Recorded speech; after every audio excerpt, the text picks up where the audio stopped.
जीवन में तू ना वो जीवन नहीं। मरकुस रचना सुसमाचार 2 अध्याय का 3 और 4 वचन। और लोग एक झोले के मारे हुए को 4 मनुष्यों से उठवाकर उसके पास ले आए, परंतु जब वे भीड़ के कारण उसके निकट ना पहुंच सके तो उन्होंने उस छत को जिसके नीचे वह था खोल दिए, और जब उसे उधेड़े चुके तो उस काट को जिस पर झोले के मारा हुआ पड़ा था लटका दिया।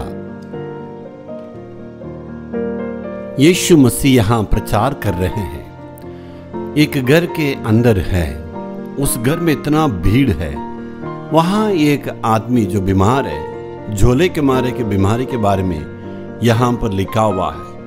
उनको यीशु के पास लेने के लिए लोगों ने विचार किया। जब आए तो इतना भीड़ है, तो इसलिए छत को खोल के यीशु की चरणों के पास उस काट को उन्होंने उतार दिया। उस बीमारी बहुत ही गंभीर बीमार है। वो बीमारी जल्दी से ठीक होने का बीमारी नहीं है। उन दिनों में उसके लिए दवाइयां उपलब्ध नहीं था। उस आदमी को 4 मनुष्यों ने उठवाकर वहां पर लाए हैं।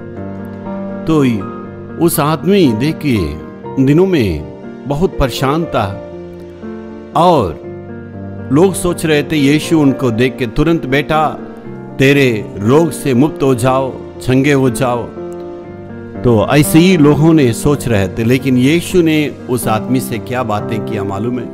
तेरे पाप तेरे लिए क्षमा किया गया। इसका मतलब इस रोगी व्यक्ति का जो बीमार है उसका कारण है, उसका बीमारी शरीर में नहीं था, उसका बीमारी का जड़ था उसका पाप। जी हाँ, उस व्यक्ति ने ऐसे पाप किया है, पाप करने के चलते उसका जीवन में इतना परेशानियां है, बीमारी में लंबे समय से बीमारियां हैं। जी हाँ मेरे प्यारों, सारे रोग के पीछे पाप नहीं होते, लेकिन कुछ ऐसे रोग है पाप के द्वारा उस रोग आता, उसे हमें पहचानने की आवश्यकता है।